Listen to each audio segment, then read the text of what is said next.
მწვადი კავკასიელ და აზიელ ხალხთა კერძი ტრადიციულად მზადდება ბატკნის ან ღორის ხორცისგან. ლითონის ან ხის შამფურზე ამ კერძის მომზადებას დიდი ისტორია აქვს.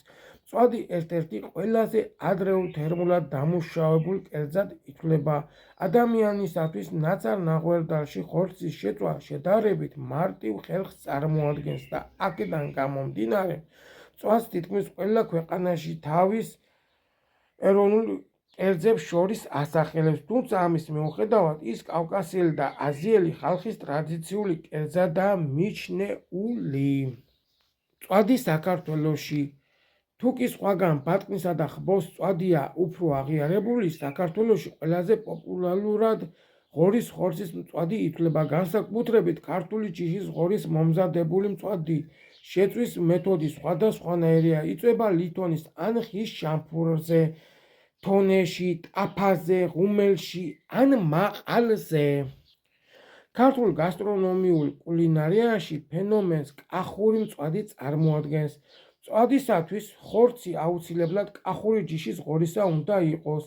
ნაკვერჩხალი კი, რომელზედაც იწვება წალმის ვაზის ნასხლავი ან დეგის ბუჩქოვანი მცენარე, რომელიც ასეთი წესით შემწვარ ხორცს განუმეორებელ გემოსა და სირბილეს ანიჭებს, განსაკუთრებით მაშინ, როცა კახური ქვევრის ღვინით ან ბროწეულის წვენით იცვარება. ლუკმა დაჭრილ ხორცის ჩირებს ასხამენ შამფურზე და მარილმოყრის ნაკვერჩხალზე ატრიალებენ კარგ მწვადს.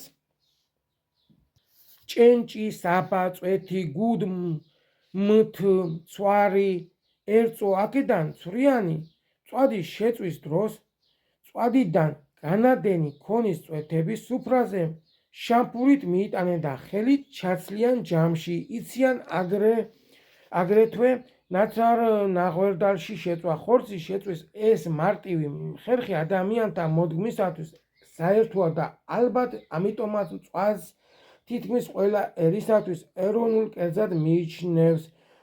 ნანადირევის მწვადების შეწვა ადგილზე, სიპანზე, ცოდნიათ ან დეკას ფოთოლს დაანაცრებენ. დეკის ტარისგან შამფურს გააკეთებენ და შეწვავენ. კახელები წალმის ნაკვერჩხალზეც წვავენ.